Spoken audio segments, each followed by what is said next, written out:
Slav roj baş hevanlı hevder merkez başe ka emiro jwara bültenekî çawa pêşkêş bikim mijare gelekî cuda hene hem şer heye hem pevçûn heye hem ziyaretên li Amerîkayê hene û hem jî meseleya çeto heye ka min herin çi ye ew jî meselekî mühim e çünkü min çima girt ji ber ku Rêzdar Abdullah Öcalan bi xwe dibêje yani Cemîlê çeto ji kerê keto vaya gotinekî ji berê ve tê gotin pêşî Osman Sebrî gotibû çima gotiye mesele çi ye dixwazim hinekî ji we re bêjim yek jî çima Rêzdar Öcalan hewce dibîne behsa Cemîlê Çeto bike. Cemîlê Çeto di dîroka Kurdistanê de wekî kesekî ku ji dewleta Tirkiye xizmetê kiriye wekî wî tê zanîn lêbelê me îro neviyê wî li godar kir tornê wî dibêje na temamî îftira ye tiştekî wisa tune ye galkiyê min ji bo Kurd û Kurdistanê şer nekiribe jî xıyanet nekiriye tiştekî wisa ye birayê bi şerê çeto ye bi şerê çeto şer kiriye şehîd bûye em basa sala 1920 dikin wana 26 da hatin yedam kirin hevan em hema dest pê bikin tiştê ku min ji we re amade kiriye em hema ji serî ve êdî çawa hatiye şandeyekî Avustralyayê ya bi seroketiya Senatör David Shawbridge ji bo nirxandina rewşa siyasî civakî mirovî daireya tekilî derve ya Rêveberiya Xweser ya Rojavayê Kurdistanê li Qamişloyê ziyaret kir. Li gorî daireya tekiliyên derve şande ji aliyê hevserokê daireya Fener El Geyît û alîkarê wî Rûbel Beho Gulistan Elî ve hatiye pêşwazî kirin. Rêveberiya daîrê serdanê wekî gavekî êrênî pênasê kir, teqezî li ser wê yekê kir. Divê herêma Bakur Rojhilatê Sûriyê zêdetir ji aliyên navnetî wî ve were nasîn diyaloga siyasî ya ciddî ji bo çareserkirina krîzê were xurt kirin.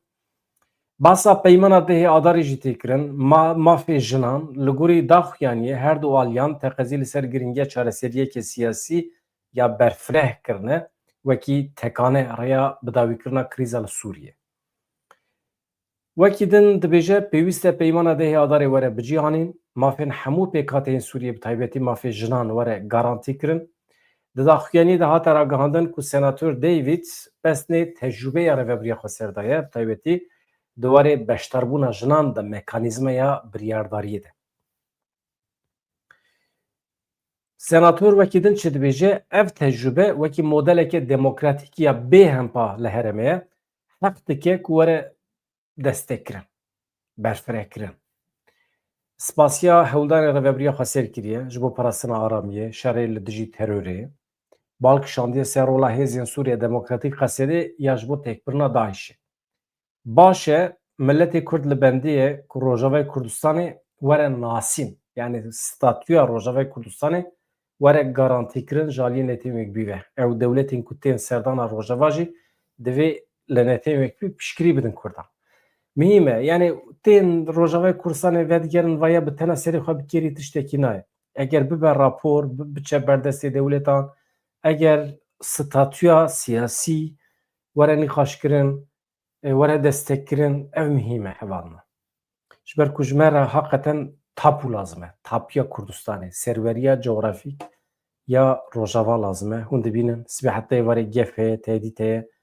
Em hema bidomînin hevalno deng baş e tiştekî de ez nabînim, problemekî teknîkî nabînim. Ez hema bidomînim paşê çend şîrovê me hene em ji xwe re şîrovê bikin nava xwe de.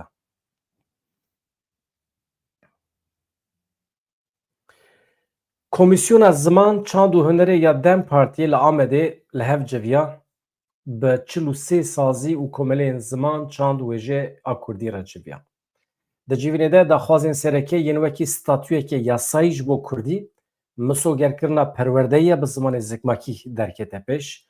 Di vê civînê de ewil hevberdevka Komîsyona Ziman, Çand û Hunerê ya Dem Partiyê Cemîle Turhallî axifiye bi xwe parêzer e. Pir xweş zazakî yani kirtikî de axife. Carek mîvana min bû acayip ez kêfam ji awayê axaftina wê re hatibû. Hakimê zimanê xwe ye yani kirtikî.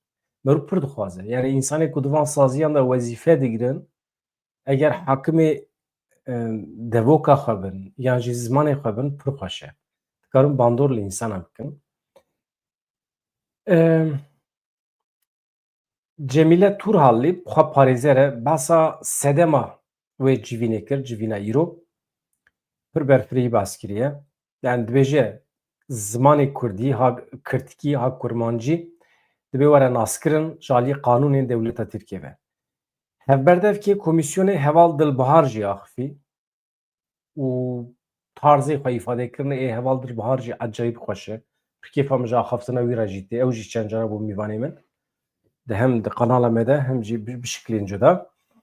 Em dibêje çi Heval Dilbihar em tev jî dizanin ku dema em behsa aştiyê dikin gelekî pirsgirêk hene. Li Kurdistanê Tirkiye pirsgirêka herî mezin înkârkirina ziman e, înkârkirina çand û nasnameya gelê Kurd e. Ev sed salin hewl didin gelê Kurd bi polîtîkayên dewletê ji holê rakin. Ji bo civakeke demokratîk daxwaza herî xwezayiya Kurdan Kurdî ye. Divê ev mav were qebûlkirin. Armanca me ew e ji bo zimanê me Kurdî bibe zimanê fermî divê em bixebitin. Em îro ji bo vê derê ji bo vê livirin. Ji bo qedexeya li ser Kurdî li ser zimanên din were rakirin em îro li vê derê li hev civiyan e dibêje Heval Dilbihar. Kî li vê derê bû wekî din endama Komîsyona Hevgirtina Netewî yani ew komîsyona meşhûr ku zimanê Kurdî qedexe kiribû yek ji endamên wê komîsyonê Meral Danış Beştaş. Ew li wê derê bû di civînê de axaftinekî kiriye wekî ku em her tim dibêjin ziman hebûn e dibêje Meral Danış Beştaş. Bê ziman jiyan jî nabe eger ziman nemîne hebûna me jî nayê qebûlkirin. Ji ber wê jî divê di destûra bingehîn ya Tirkiye'de di qanûnê din de di komîsyonê de jî astinkirina li ser ziman were rakirin dibêje Meral Danış Beştaş. Nûnerên sazî û komeleyên ziman jî teqezî li ser statûya Kurdî kirin. Balkişan li ser perwerdeyiya bi zimanê zikmakî. Ev yek weke xala sereke destnîşan kirin. Kî axivî wekî din Zana Ferqînî. Ew jî zimanzanekî mühîm e di nava Kurdên Bakurê Kurdistanê de. Daxwazên sereke bi vî şeklî anî ziman. Ege Kurd hebin gelê Kurd jî heye. Gelê Kurd bê ziman nabe. Divê statûya vî zimanî hebe. Divê di hemû qonaxên perwerdeyê de bi vî zimanê perwerde were dayîn. Her wiha divê di xizmetên dewletê de jî ev ziman were bikaranîn. Ege ev nebin ev tê wateya berdewamiya asîmîlasyonê. Şiyariyekî pir cidî ye Rêzdar Zana Ferqînî dike vê şiyariyê. Pir mühîm e. Nûnera Komeleya Lêkolînên Ziman û Çandê ya Anadolî Anka der Emîne Oğuz jî axaftinekî kiriye. Ew dibêje çi balkişandiya ser giringiya zimanê zikmakî. Ege astengî li pêşiya zimanê dayîkê yê mirovekî hebin em nikarin bibêjin ew mirov azad. Yani mirovekî ku nikaribe zimanê xwe biaxive ew mirov asla ne azad. Ji bo ku mirov hem bi hişmendiya xwe hem bi derûnasiya xwe hem jî bi tendurustiya xwe azad be divê ew mirov bi zimanê xwe dayîkê biaxive. Divê ew mirov karibe bi zimanê xwe bixebite. Hemû karê xwe bi zimanê xwe bike. Divê li hemberî zimanê wî tu astengî nemîne. Yani ji bo ku însanekî azad. Baş e? Kî di axife wekî din? Sîpan Gökhan. Hevserokê Komeleya Hukuknasan ji bo azadiyê ye. Jêra dadsaz dibêjin. Dibêje ya herî girîng divê were guhertin xala çûl û dudiyan ya destûra bingehîn ya Tirkiyeyê ye. Xala çûl û dudiyan ya destûra bingehîn têda çi heye? Çi dibêje? Ka em binêrin. Ji bilî Tirkî bi tu zimanî perwerde nabe. Balkêş e. Yani ez dibêjim problem heye divan meseleyan de ji ber ku hukuknas jî li hev nakin. Mesela hin hukuknas hene dibêjin normal zimanê fermî ê Tirkiye ama zimanê perwerdê ji bilî Tirkî di zimanê din de jî mümkün e. Yani hukuknas li ser vê li hev nakin. Ka em binêrin hukuknasekî din heye ka çi dibêje ama çi dibe bila bibe hevan na Yani destûra bingehîn dibe temamî serî heta binî biguhere Kurd û Tirk bi hev re biryarê bidin. Yani bi destûrekê bingehîn ku tenê Tirk biryara wê dane, tenê Tirkan nivîsandiye, Kurd nikarin daxil bin, nikarin tevlî bibin. Veya neheqiye veya zulm e. Yani bi gulekî bihar nayê, bi guherandina xala çil û dudiyan tenê têrê nake, tenê çar xalên destpêkê destûra bingehîn jî guherandina wê têrê nake. Dibe vana em bibînin niha dibe ev xeletiyekî gelekî mezin e. Xala çûl û dudiyan nijadperestî ye. Ji ber wê divê ji bo zarokên Kurdan pêşiya perwerdeyî were vekirin. Encamnameya rapora ku wê di encama civînê de were amadekirin heta dawiya meha Eylûnê bi rêya parlamenterên Dem Partiyê yên di komîsyonê de wê pêşkêşî Komîsyona Hevgirtina Netewî Biratî û Demokrasî were kirin. Yani ew komîsyona ku dereqê vê pêvajiyê de niha daxife di nava fealiyetan de ye wê ev rapor biçe pêşiya wan. Yani di vê komîsyona îro da ya vê civînê de çi hatiye axaftin ew tek tek yek bi yek not were girtin û pêşkêşî wê komîsyona jor were kirin. Fayda wî heye? Elbet heye. Zextekî mirov dikare bide ser dewleta Tirkiye. Ne tenê bi rêya komîsyonê, mirov pir dixwaze meş û mîtîngên mezin çêbibin. Mesela 100,000 însan tevlî meşê dibin li Amedê ji bo Filîstîniyan baş e, mirov dikare tabî. Ama aynî meş roja din ji bo zimanê Kurdî dikare were çêkirin. Tenê ji bo Kurdî, tenê bi armanjekî mirov dikare. Wê demê 100,000 na milyonan însan wextê tevlî bin sedî sed mesela Kurdî hel dibe. Em bidomînin niha hevan Raziye Öztürk hûn zanin Raziye Öztürk avukat e. Avukatê Büroya Hukukê ya sed salê ye. Yek ji wan kesan e ku roja 15 Îlonê çû îmiraliyê serdana hemî girtiyan. Ne tenê Rêza Rojhilan, hemî girtiyên li wê derê çû serdana wan, bi wan re hevdîtin pêkanî. Kêm be jî nîv saet be jî hevdîtin pêk hat. Bi girtiyên din re dibêjim.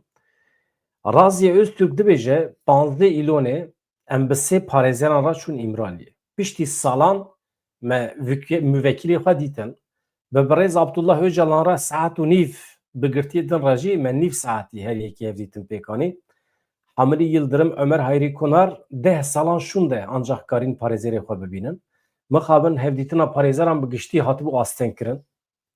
Birêz Öcalan ji bo hemî gel, ji bo hemû girtiyan kesên kedê didin vê pêvajoyê dibê ji wan re silavê xwe şandiye. Roja em çûn îmiraliyê roja ewil a civîna Komîteya Wezîran bû. Yani ew Komîteya Wezîran ya Konseya Ewropayê behs dikim, behsa mafê hêviyê. Behsa wê dike yani. Ji ber vê yekê ji mijarên hatine nirxandin ev bû. Birêz Öcalan dibêje mafê hêvî her çi qasî ji bo wî tenê tê zanîn jî ne wisa ye bi hezaran girtiyan eleqedar dike.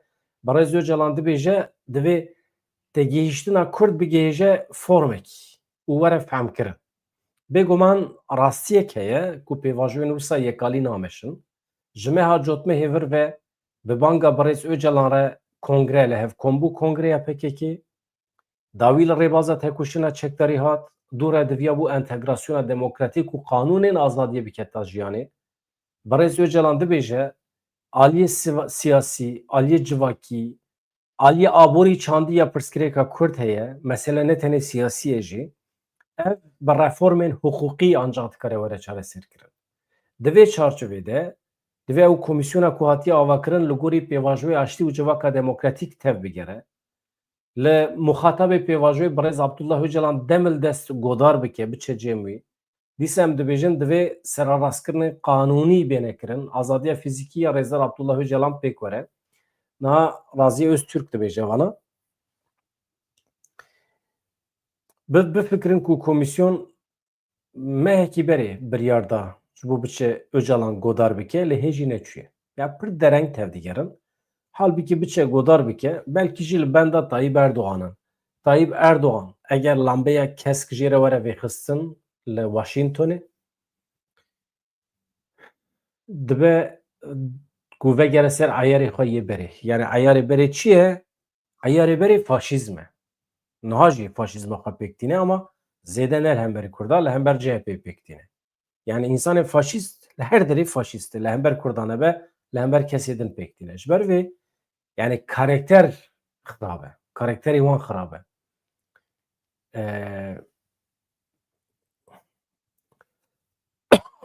Em bidomînin hevano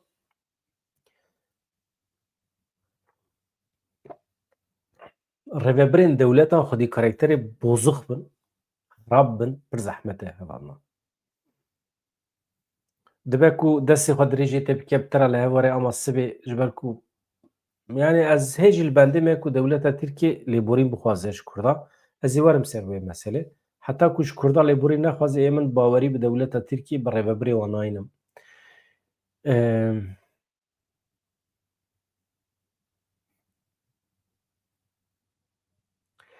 Demokrasî tiştek wisa hêsanin e. Mesela bibarin ji bo ku Kurd bikaribin demokrasiyê bibin Tirkiye, bibin Sûriye divê pêşî bi xwe bibin xwedî hişmendiya demokratîk. Yani yek ji esasên demokrasiyê hevano mirov ji azadiya xwe îfadekirinê re rê veke. Mirov ne tenê astengî derbixe, divê mirov astengiyan ji holê rabike ji bo însan bikaribin xwe îfade bikin. Elbet bê heqaret, bê kufir. Ama em dibînin di nava civaka me de jî azadiya xwe îfadekirinê hê bi temamî rûne niştiye. Hê jî însanên me, rêveberên me ditirsin ku rojnamevan ya jî kesê din xwe îfade dikin. Yani nabe. Yani divê em dev ji vê mantiqê berdin. Beriya hefteyekî Rêzdar Öcalan ji İmraliyê bifikirin name şandiye derve ji bawer dikim ji evê rabû, ji festîvalê rabû. Bi taybetî dibêje çi dikin bikin azadiya xwe îfadekirinê esas bigirin û di jiyanê de bidin pêkanîn. Yani însanekî wextê gotinekî got ranebin êriş nekin. Heqaretê tune hûn êrişî ku derê dikin însan bila însan xwe îfade bikin pir fikrên cuda derkevin holê ku mirov bikaribe ji wan fayde bibîne komîser hev bike. Niha raqîbê milletê Kurd çawa bizanibe fikra milletê Kurd çi ye? Ê dibe em fikrê xwe pêşî bibêjin, em daxwazê xwe bibin ser masê, binêrin Komîsyona Çand û Zimana Kurdî îro kombiye 43 sazî nava xwe de nîqaş dikin, encam derdikeve, encam dibin pêşiya dewleta Tirkiye ve tiştekî pir xweş e. Ê bêhêlin rojnamevanên me ê Kurd jî bila nava xwe de nîqaş bikin. Ya ez vîya ser çi dibêjim? Ronî Ruha hevalê min e tim tev li YouTube'a me dibe wî rojî nivîsekî nivîsiye tiştê xweş nivîsiye. Yani xweş ne xweş. Hûn tevlê dibin tevlî nabin. Hûn pêrane nepêrane. Mesele ne ye we. Hûn dibe ku hûn nepêrabin. Dibe ku hevokek wê nivîsê kêfa we jêra ne yan jî bala we nakişîne. Naveroka wê nivîsê rexne bike û tiştekî tam berova jî wî dikarî bibêjî. Yani tu dikarî rexne bikî û paşê jî sedemê rexneya xwe derxê pêş bibêjî. Ama îcab nake mesela haqaret lê bikî, îftira lê bikî yan jî piçûk bixînî di nava civakê de îcab nake. Yani nexweş e. Yani divê mirov pêş berê her tiştî rêz û hurmet bigire. Mesela wî rojê dîsa welhasıl di çapemeniyê de canan mirov nivîs meqale dikare bibîne ku sedî ser nelgorî bîr û baweriya mirovan e. İcab nake tu piçûk bixînî wê nivîskarê yan jî wî nivîskarî. Yani ez divê qenaatê de me yek ji tiştên pîroz ji bo min mirov welew ku li dijî te be jî azadiya xwe îfadekirinê. Azadiya fikr û raman kesek nikare pêşî lê bigire ji xwe çünkü fikir û raman tu nava xwe de difikirî kes nikare pêşî lê bigire ama xwe îfadekirinê erê mirov pêşî lê digire. Çünkü mirov dîrek lînç dike. Mirov wî rojnamevanê lînç dike. Heyf e, gunê ye. Lînçkirin faşîzm e. Mirov divê rê nede lînçkirinê. Tam berova jî însanekî fikrê cuda got ez dibêjim mirov bîne qanala xwe, bîne derxe televizyonê xwe bila zêdetir xwe îfade bike û evet.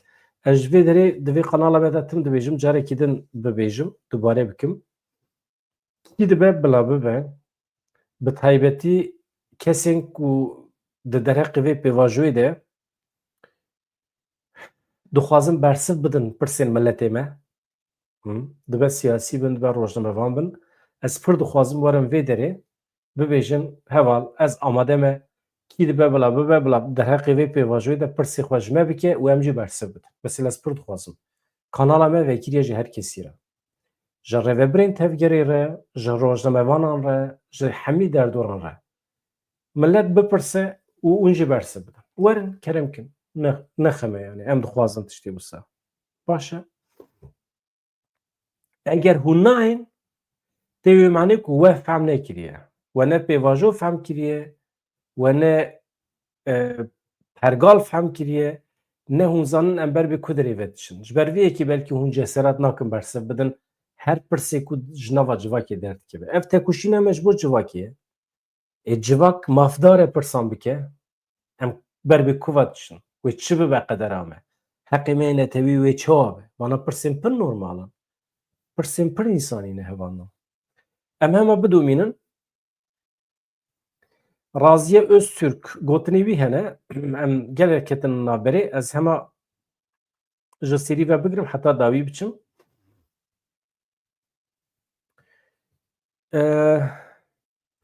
Parêzerên Bîroya Hukûqê ya sed salê 15 îlonê li İmraliyê bi Öcalan re piştî 6 salan hevdîtin pêkanên ji parêzerên ku tev lê hevdîtinê bûn Raziye Öztürk hala naveroka hevdîtinê kir.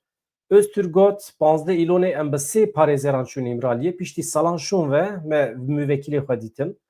Bi rêz Abdullah Öcalan re me saet û nîv hevdîtin pêkanî girtiyên din re jî her yekî nîv saet. Hamilî Yıldırım, Ömer Hayrî Konar 10 salan şûn de hevdîtina bi parêzeran re pêkanîn. Mixabin hevdîtina parêzeran bi giştî hatibû astênkirin heta niha. Bi rêz Öcalan ji bo hemû gel ji bo girtiyan ji bo kesên kedê didin vê pêvajoyê silavê xwe şand. Roja ku em çûn İmraliyê roja ewil ya civîna Komîteya Wezîran bû ji ber vê yekê ji mijarên ku hatin nirxandin ev bû. Bi rêz Öcalan got mafê hêviyê her çi qasî bûyî ji bo wî were zanîn jî ya rastî bi hezaran kesê din eleqedar dike. Bi rêz Öcalan got divê têgihîştina Kurd bigihêje formekî, bigihêje femkirinê yani were femkirin.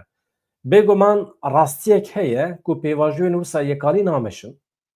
Ji meha cotmehê vir ve bi banga bi rêz Abdullah Öcalan re kongre li hev kom bû dawî li rêbaza tekoşîna çekdarî anî em basa qala PKK dikin. Dû re diviya bû entegrasyona demokratîk û qanûna azadiyê biketa meriyetê. Bi rêz Öcalan got aliyê siyasî heye, aliyê civakî heye, aliyê aborî çandiyê pirsgirêka Kurd heye, ev bi reformên hukukî ancak dikare were çareserkirin. Di vê çarçovê de, di vê komîsyon li gorî pêvajoya aştî û civaka demokratîk tev bigere li muxatabê pêvajoyê yani bi rêz Abdullah Öcalan re hevdîtin pêk bîne demildest, lêgodar bike, em dibêjin di vê serarastkirinên qanûnî werin kirin. Yani azadiya fîzîkî ya Abdullah Öcalan pêk were. Raziye Öztürk nirxandina Abdullah Öcalan xwedî derketina li pêvajoyê ya qada siyasî û berpirsyariyên ku dikevin ser civakê jî parve kir. Çi got? Abdullah Öcalan li ser rewşa tecîtê sekinî.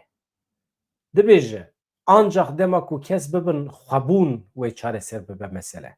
Xwebûn çi ye? Têgeha xwebûnê ji ser gotina Cemîlê Çeto ji kerê keto ve got.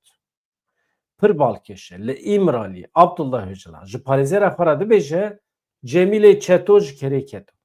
Çeto ji kurdbûna xwe direve, xıyanet li gel dike, dibêje wê bi vê xıyanetê ew were xelatkirin ji aliyê dewleta Tirkiye ve. Lê ji ber vê nêzîkatiya wî muxatab nehatiye girtin Cemîlê Çeto. û paşê jî 1925 de tê mehkemekirin li gel Şex Seîd û hevalê wî û paşê jî tê darvekirin.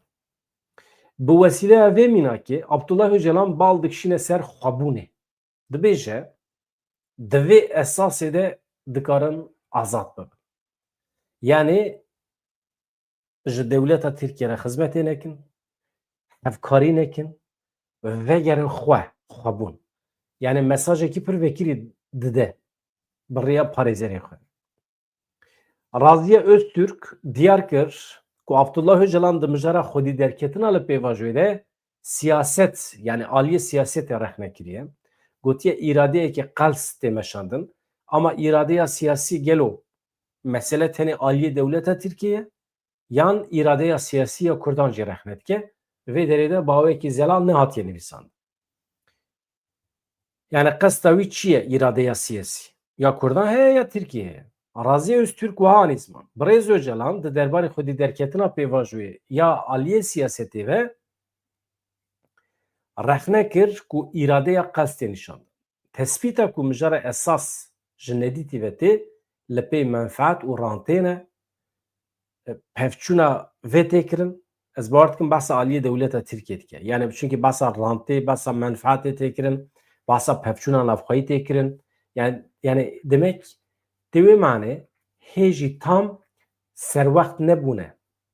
Wateya vê pêvajoyê fehm nekiriye siyaseta dewleta Tirkiye. Giringiya tevlîbûna jinan a pêvajoyê jî anî ziman Abdullah Öcalan ji bo serkeftina pêvajoyê banga amedekariyan li jin û ciwanan kir.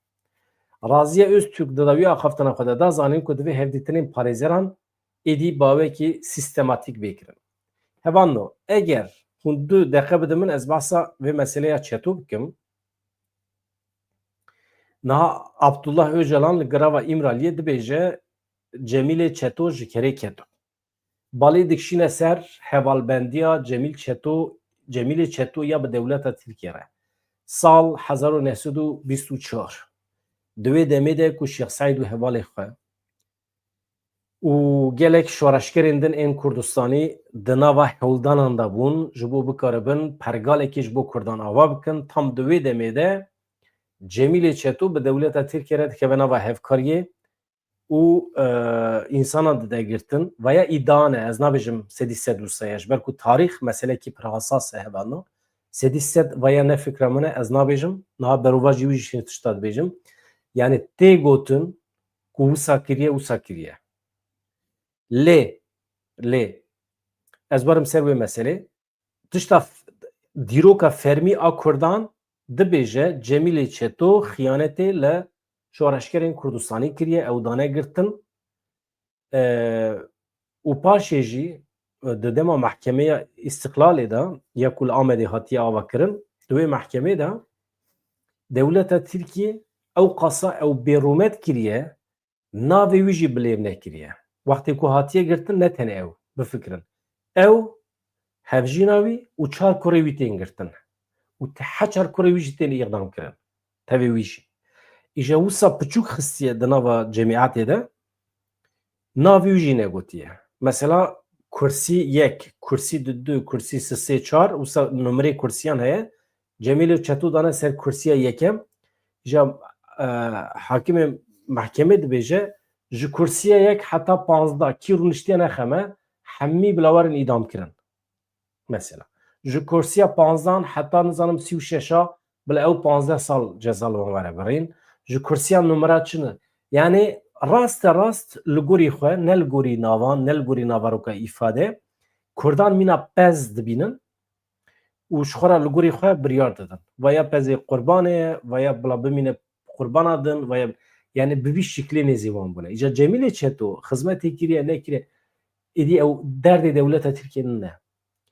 Atatürk ji Cemîlê Çeto re nameşandiye di wexta xwe de. Gotiye were em nava hereketekî dane em dixwazin Tirkiyeyekê nû ava bikin were bi me re hevkarî bike li ser wî pêşniyazî qebûl kiriye. Niha veya birayê Cemîlê Çeto ye. Cemîlê Çeto ji xwe qehremanekî meşhûr e û ew jî hat şehîd bû. Bawer dikim 1920 de şehîd bû. Şervanekî egît bû yani. Îja vana malbatekî meşhûr in. Pencînariyan e yani ji eşîreta Pencînariyan e.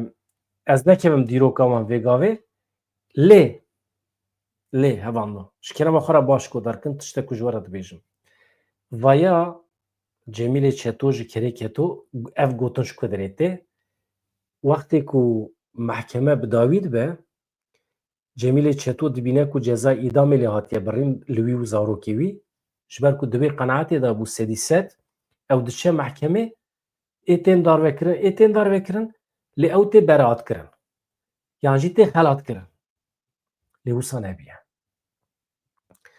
Ceza îqdamê digire diçe hûjra xwe wisa pir xemgîn digîrê û dora oda xwe de tûr davêje. Dibe Cemîlê Çetoş kerê keto. Cemîlê Çetoş kerê keto. Awisa li xwe heqaret li xwe dike yani.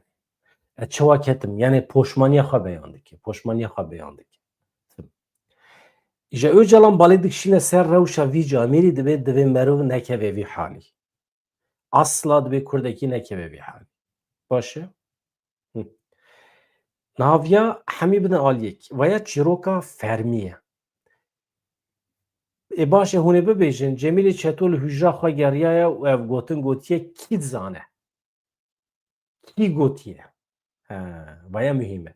Gelo îftira ye, dibe ku îftira be. Cemîlê Çetol dibe ku lehengê Kurda be, erê gayet mümkün e dikare lehengê Kurda be, birayê şarê Çeto ye. Malbatek egî din, eşîretek dewlemend e, bixwe jî axa ye, axayê herêmê ye. Wê demê jî bi dewleta Tirkiye re dikeve nava hevkariyê ew jî normal e. Çünkü devletekî heye lemberê te nû ava dibe, hê komkujî tam çê nebiye, Atatürk hê tam ne sûjdar e li hember milletê Kurd, tu dikarî pêra bikevî nava hevkariyê vaya normal e. Mesela Qasım Bek jî di dewra wî de ew ê Vartoyî, Qasım Bek jî an hat wextê binêrî di avabûna komara Tirkiyeyê hevkarî bi dewleta Tirkiye re nekiriye ama îftira lê hatiye kirin. Mesela aniha neviyê wî, tornê wî, malbata wî sedî sed di wê qenaetê dane Qasım Bek ne sûjdar e mesela. Giliyê Şex Seîd û hevalê wî nekiriye. Şex Seîd û hevalê wî dema ku hatine girtin li hemberî wan tenê 10 eskerên pejmûrde hebûne. Li ser pira Ebdurrehman Başa navbera Varto û Mûşî de. Cî çarbû gundê Çarbihirê. Li wê derê hatine girtin Qasım Bek li cem wan bîye. Ma wextê ku bixwastana şer bikirana Qasım Bek dikar û pêşî li wan bigirta na. Tenê ji Qasım Bek xwestine Şex Seîd û hevalê wî divê tu eskerê berî, tu pisporî were me derbasî Îranê ke. Qasım Bek dibe yani nikarim me derbasî Îranê kim. Welhasil em mesela Qasım Bek daye alêyekê. Yani dixwazim bibêjim aniha wextê ku merov bi çavek bêalî li dîrokê dinêre, merov dibîne ku gelek karakterên ku di dîroka fermiya Kurdan de weke xayîn hatine pênasêkirin, merov dikare hêdî hêdî rastiyê bi kolê, rastiyê derxeholê û îtibara wan îade bike. İadeyê îtibar pêk bîne. Yani ez di wê qenaetê dime ji bo ku malbatê wan jî, tornê wan jî, neviyê wan jî hinekî rehet bikin. Heyf e. Yani ji malbata Qasım Bek îro bi dihan kes di nava gerîlayên PKK de bûn û bi dihan şehîdê wan hene. Xalid Bekê Cibrî, Qasım Bek vana eqrebay hebin, vana xizmê hebin, qîzdanê hebûdin, xalanê hebin. Îja dibe merov lêkolîn bike. Gelo ji malbata Şex Seîd dide em fêr bûne. Mesela çawa ku ji Seyid Reza malbata Seyid Reza giliyê Seyid Reza dikin, xayîn hene di nava wan da. Mesela çima belkî ême jî wisa ye, belkî nava me de jî wisa ne. Welhasilê kelam tiştek ku dixwazim bibêjim merov bi awayekî bêalî bi hinekî bi awayekî çawa bêjim entelektûel li tarîxê binêre van lehengê me ji nû ve berçavan re derbas bike. Sûçê wan heye tune. Mesela ê ku ewil behsa Cemîlê Çeto kiriye, ê ku gotina Cemîlê Çeto ji kerê keto derxistiye Osman Sebrî ye. Osman Sebrî bi xwe ji Rojavayê Kurdistanê ye şahedî dike. Yani di nivîsekî xwe de pirtûkekî xwe de dibêje. Ez şaş nebim. Dibêje ez çûme wan salan dibe ez jî li Amedê ketime hepsê dibe ez bi xwe bûme şahed ku Cemîlê Çeto hatiye girtin li mehkemê ev hatiye serî û di hûjra xwe de wisa tev geriya ji xwe re gotiye Cemîlê Çeto ji kerê keto. Ê baş e Sebrî Osman jî em zanin hê sax bû Rêzdar Öcalan dîtibû. Muhtemelen wî ji Öcalan re gotiye ez bûme şahidî bûyerekî wisa li zîndana Amedê sal 1925 tiştekî wisa hatiye serê şoreşgerên Kurdan. Yani Osman Sebri derxistiye peşi de Portugal xwe de gotiye. Êdî îftiraya rastiye û meselekê din e. Ama tornê wî, neviyê wî dibêjin îftira ye. Kî dibêje? Ez ji we re bêjim. Abdurrahman Başaran. Abdurrahman Başaran neviyê Cemîlê Çeto ye. Dibêje kalikê min qehreman bîye.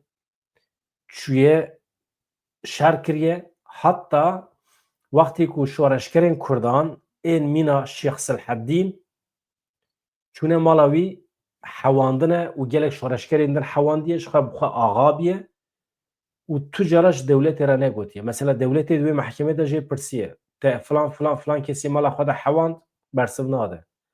Yani tiştê rast ji dewletê re negotiye. Şêx Selheddîn kî ye? Bavê Kamuran İnan e. Bifikirin. Kamuran İnanê ku di zamanekî wezîrê dewleta Tirkiye bû, bavê wî ye, serhilderekî Kurd e. Ya mesele pir tevlî hevan. Yani acayip tişt çêbûne di dîroka Osman Sebri jî adî Amanê. Walhasî yani li Başûrê Kurdistanê çûbû serdana Rezdan Abdullah Öcalan. Ez wî zanim. Yan jî Öcalan çûbû serdana wî. Fotrafê wan heye. Me wê derê dîtibû. Hatta wextê ku hevdîtin pêk anî bû tên bîra min. Salê nodî bû ez wê demê fotraf dît. Tişta ji we re dibêjim dîrok tiştekî pir ecayîb e. Mirov dikare vegere dîrokê. Tişta dixwazim ji we re bêjim Cemîlê Çeto bi tevî çar kurê xwe hat darvekirin. Eger hîn jî em ser rabin weke xaynî îlan bike ez nizanim. Êdî maye ser wîcdana we ye. Hevanno niha ez cih bidim röportaja hevalê me röportajekî xweş e. Röportajek balkêş e. Kî çêkiriye? Bilal Gülden. Ev fotoğrafê ku niha nîşanê we didim hevanno Cemîlê Çeto ev e. Ev ê kilaka Rezdar Öcalan ev Cemîlê Çeto ye. Bi xwe ji xwe re dibêje Cemîlê Çeto ji kerê keto falan dî ew dibe meselekî nava Kurdan de. Niha hevalê min ê Rojnameger röportajekî balkêş pêkaniye. Ez cî nadim temamê röportajê. Qismê ku Rojavayê Kurdistanê eleqedar dike ji we re pêşkêş dikim. Bilal Gülden çûye pê re hevdîtin pêkaniye. Bi kîra Zilar Sterk endama Konseya Serokatiya Giştî Kecekê ye. Bersiv daye pirsê Bilal Gülden di derheqê Rojava Sûriyeyê bersivê wê bi vê şeklê ne nezîkatiyên rayedarên dewleta Tirkiye pir ecêb in. Hem Devlet Bahçeli hem Tayyip Erdoğan hem jî rayedarên din yên AKP. Bi şeklekî gevxwarinê daxifin nêzê Rojava dibin. Dijîtiya li ser gelê Kurd bi dawî nebiye. Her çi qasî pêvajo hatibe destekkirin jî lê dijminatî bi dawî nebiye. Dijîtiya wan tenê ne li ser Bakurê Kurdistanê ye. Li aliyekî pêvajoyê aştî û çareseriya pirsgirêka Kurd tê axaftin, lê li aliyekê din jî tehdît gev li Rojavayê Kurdistanê dixin. Ev gevxwarin rûyê wan ê rast nîşan dide. Çi derdê we bi Kurdên Rojavayê Kurdistanê re heye? Hûn çi ji Kurdên din dixwazin? Hûn çi bela xwe li wan ve nakin? Tu ewilî rabe pirsgirêka li Bakurê Kurdistanê çareser bike. Rojava ji meseleya navxweyiya Sûriyê re bêhile. Li wir rejîmeke nû hatiye avakirin, bi wê rejîmê re rayedarên Reveberiya Xweser ya Rojava hevdîtinê dikin, di navbera xwe de lehevhatinekî çêkirine, li gorî wê lehevkirinê dixwazin pêvajoyeke çareseriyê li wê derê bidin meşandin, lê belê hikûmeta AKP radibe nahêle. Nahêle hikûmeta Şamê bi Kurdên Rojava re wê pêvajoyê li pêş bixe. Dewleta Tirkiye li pêşiya vê astengiyekê mezin derdixe. Yani nahêle pêvajoyê aştî li Sûriyê dest pê bike.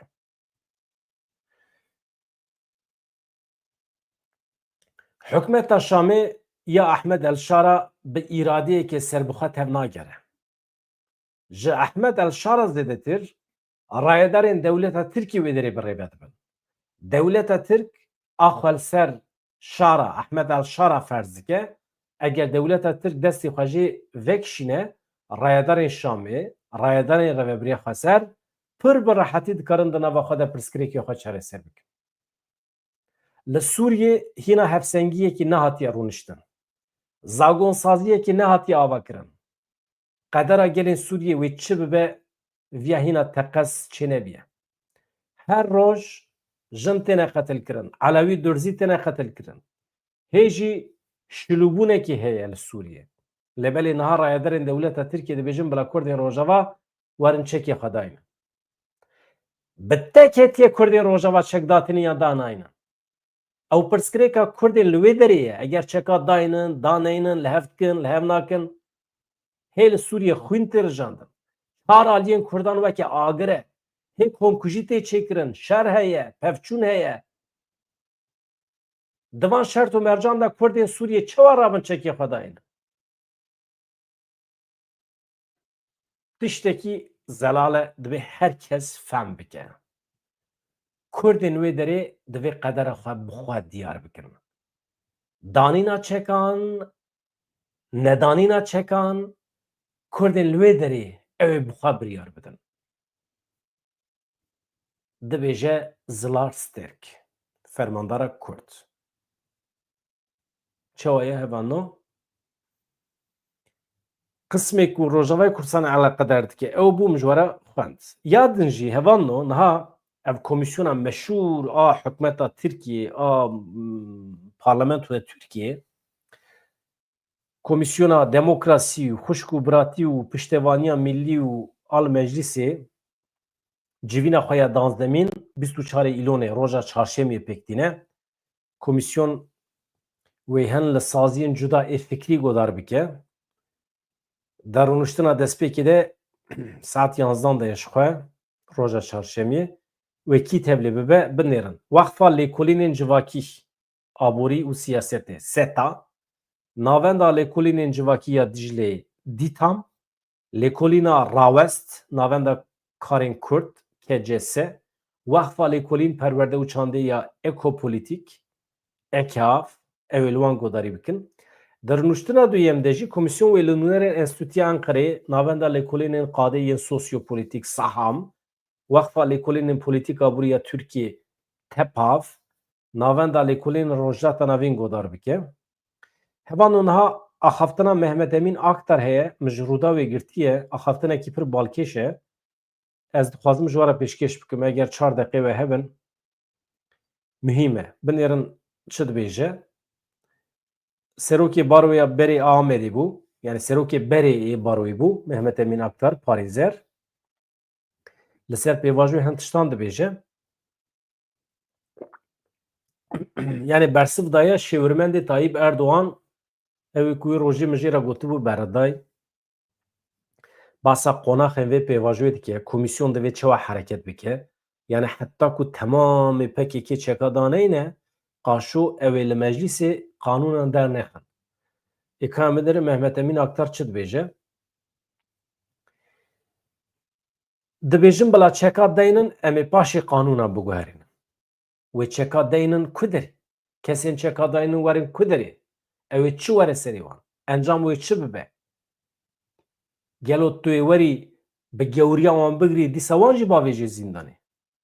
Hukuknas, mafnas Mehmet Emîn Aktar da zanîn ku heta ji vegera endamên PKK û çareseriya yasayên nû, yani ji bo vegera endamê PKK yasayên nû neyê derxistin, pêvajo nikare pêş bikeve.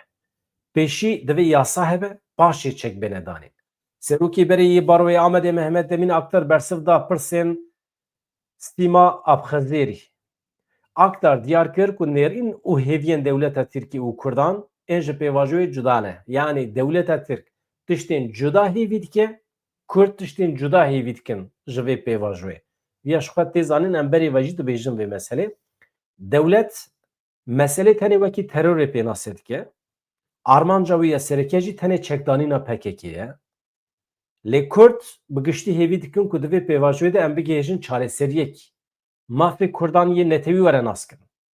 Aktar gotinên şêwirmendê Serokê Serokkomarê Tirkiye bi bîr xistin, rexne li nêzîkatiya wan girt, dibêjin pêşî çek bêne danîn paşê yasa bêne derxistin.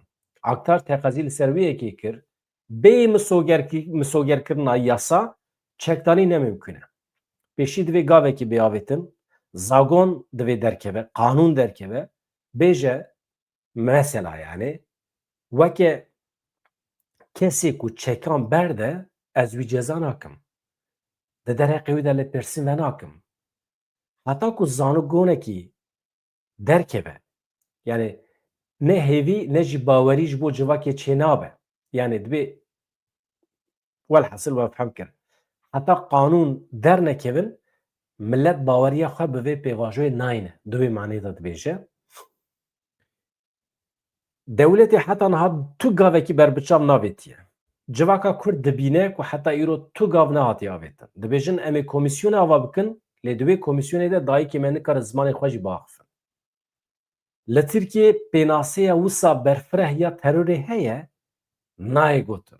Yani mesela li Tirkiyeyê qanûnên derbarê terorê de hevalno sirf tu silah bigirî destê xwe herî çiyê şer bikî sirf ev faaliyeta te weke teror nayê pênasekirin. Mehmet Emin Aktar ka çi dibêje? Teror çi ye di çavê dewleta Tirkî de? Mesela tu govendê bigerînî di dawetekî de dikare we bibe teror. Tu tevlî faaliyetê terorî bûyî. Mesela beşdarbûna li cenazeyekî.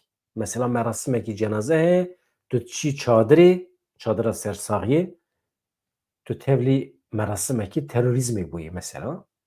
Serdana taziyê yan jî parvekirinekî li ser medya civakî hemî dikare weke faaliyetê terorî werin pênasekirin.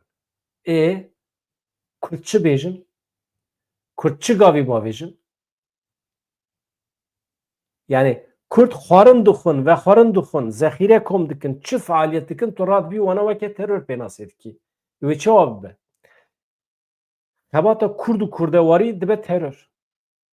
Yani tu Kurdan tewanbar dikî, krîminalîze dikî, ji ber vê yekê jî divê pêşî ev mantık ji holê rabe.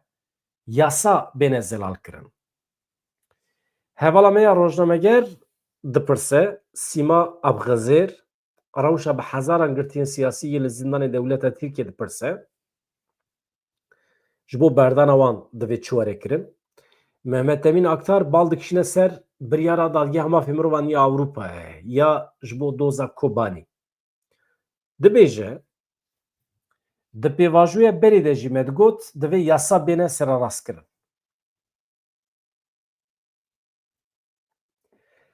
Tenê bigotana em ê biryara dadgeha mafê mirovan ya Ewropayê ya di derbarê Selhedîn Demirtaş de bi cih tînin diviya bû Demirtaş û hevalê wî bihatine berdan. Ji bo kesên çekan dayînin û vegerin jî divê yasayê nû bêne derxistin. Divê zagon derkeve bibêje mesela kesê ku çek berde çalakiyekî wî yê çekdarî tune be ew nayê cezakirin. Lêpirsîn li ser wî venabe. Yani weke numune dibêje. Mesela dibe eger dewletê derketa bigota ez biryarên dadgeha mafê mirovan ya Ewropayê pêk tînim divê çarçovê de Selhedîn Demirtaş û hevalê wî serbest berdidin wê derê divê qet nebe baweriya millet kêm be jî bi vê pêvajoyê çêdibû bi dewletê çêdibû yan jî qanûnekî derbixiste bigota ji bo hemû kesên ku çekê xwe datînin û heta niha tevlî kuştin û birîndarkirinê nebûne dibêje bila bigota ji bo van kesan ez deriyê xwe vedikim bila werin nava welat. Tamam? Yani kesê ku çek berde çalakiyekî wî yê çekdarî tune be ew nayê cezakirin di derheqê wî de lêpirsî venabe wekê nimûne. Ji bo kesên ku çalakî pêkanîne pir diyar e ku tevlî çalakiyan bûne dikarin bibêjin eger 5 salan yan jî heta 10 salan li derveyî welat bimînin sûçekî nekin dozê wan wê werin betalkirin. Yani divê bi ruhê biratiyê ew girtî bêne berdan. Li hember îsrara MHP ya li ser parastina çar maddeyên destpêkê yên destûra bingehîn jî Aktar got bê wan çar maddeyan jî tu dikarî zimanê Kurdî bikî zimanê perwerdeyiyê. Li hember wê astengî tune ye. Di wan xalan de dibêje zimanê fermî Tirkî ye. Lê nabêje zimanê perwerdeyiyê bila tim û tim Tirkî be. Herwiha tu dikarî selahiyetên tu dikarî erkên îdareyên herêmî mesela zêde bikî. Gelek tişt hene dikarin bêne guhertin. Di dawiya axaftina xwe de jî tiştekî din dibêje Mehmet Emin Aktar rexne li komîsyonê dike armanca wê tenê mijûlkirina civakê ye. ev sujbariyekî pir cidî ye dike Mehmet Emîn Aktar tenê civakê mijûl dike yani xebatê nake. Pêşniyaz kir li şûna vê komîsyonê divê komîsyonekî heqîqetê bihata avakirin. Li ser sûçên dewletê yên di dema borî de lêkolîn bihata kirin. Berdevkî hikûmetê dibêje armanj tenê çekberdan e. Ew tê wê watê ku hûn çekan berdin em ê Kurdan bi tenê bihêlin. Ev nayê qebûl kirin. Aktar dibêje divê komîsyonekî heqîqetê were avakirin. Li ser 4000 gundên şewitandî li ser bi hezaran kiryarên nediyar lêkolîn were kirin. Di derheqê wan de jî tamîrkirina edaletê heye yan na. Ez dibêjim vana tiştê pir maqûl in. Bravo. Ji bo xatirê van hevûkan mixwest ez cih bidim gotina Mehmet Emîn Aktar.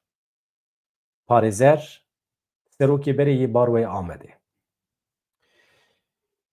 Li Îran û Rojhilatê Kurdistanê hevandin bifikirin 20,000 kes di qezayên trafîkê de mirine di nava salekî de. Yani şerekî pir mezin e yani qezayên trafîkê. 3,000 zarok di qezayên trafîkê de mirine hinek ji wan xwendekar in. Rêveberê polîsên trafîkê Îranê dibêje par li Sêranserê Îranê zêdetirê 20,000 kesan di qezayên trafîkê de jiyana xwe ji dest dane. 3,000 ji wan zarok in. Rêveberê polîsê trafîkê Îranê her wiha eşkere kir ji bo parastina canê zarok û xwendekaran wan planek ji bo dema destpêkirina sala nû ya xwendinê amade kiriye li gorî biryarê wê dewriyeyên polîsan li nêzîkê dibistanan bêne zêdekirin. Salane li Îran û Rojhilatê Kurdistanê bi hezaran kes di qezayên trafîkê de dimirin. Sibê li Îran û Rojhilatê Kurdistanê sala nû ya xwendinê dest pê dike li gorî saziya bijîşkiya dadî ya Îranê ji 21 Adara 2024 heta 21 Adara 2025 li her du hereman Îran Rojhilatê Kurdistanê 20,045 kesan jiyana xwe ji dest daye di qezayên trafîkê de. Hevan no. Niha polîs çûne pêşiya dibistanan disekinin gelo ji bo tedbîrên li hember qezayên trafîkê ez bawer nakim. Meseleyên îstixbaratî jî hene. Vê ji xwe re dikim firsend ji we re bêjim. Wezîrê Parastinê yê İsraîlê İsraîl Katz got em ji çiyayên Hermonê nalivin.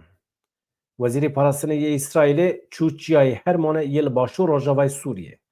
Katz li ser hesabê xwe X'ê fotoğrafê xwe wêneyê leşkerên İsraîlê belav kir li ser lûtkeya çiyayê Hermonê hatiye girtin. İsraîl Katz di posta xwe de got em ji çiyayê Hermonê nalivin. Artêşa İsraîlê piştî ketina desthilata Esad heremeke nû ya parêzgeha Quneyitrayê ya li başûr Rojavayê Şamê kontrol kiriye.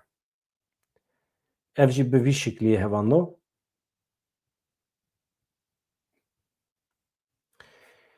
Ka minirin barış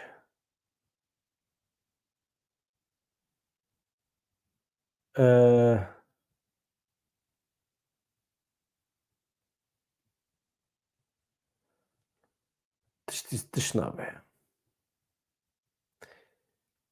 Hevan ez nûçeyên deqeya dawî binêrim ve germicem we.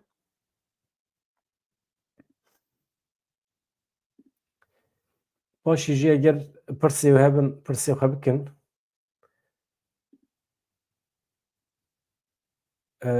Ew ez evê nîşanê wedim ya. Ka deqekî. Ez neviyê Cemîlê Çetû nîşanê we bidim. Neviyê wî, tornê wî. Tornê wî hûn zanin? Ev e neviyê wî. Hevan no. Neviyê wî ev e.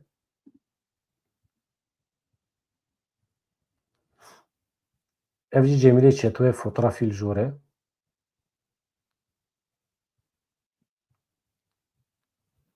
Baş e çû. Tişnabe.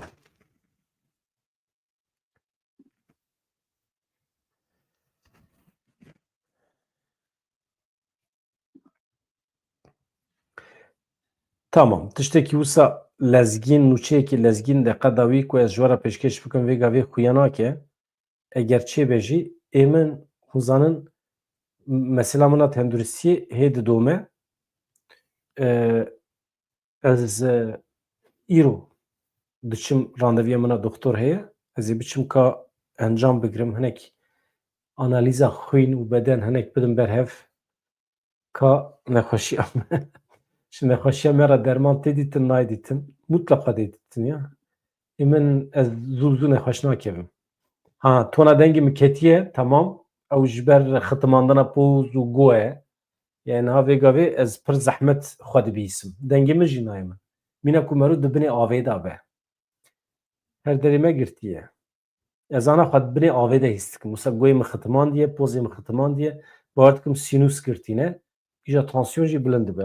Ji were bêjim ev hemî cihazin heb me bi kar nayînim. Jiyana xwe de me heb bi kar neaniye.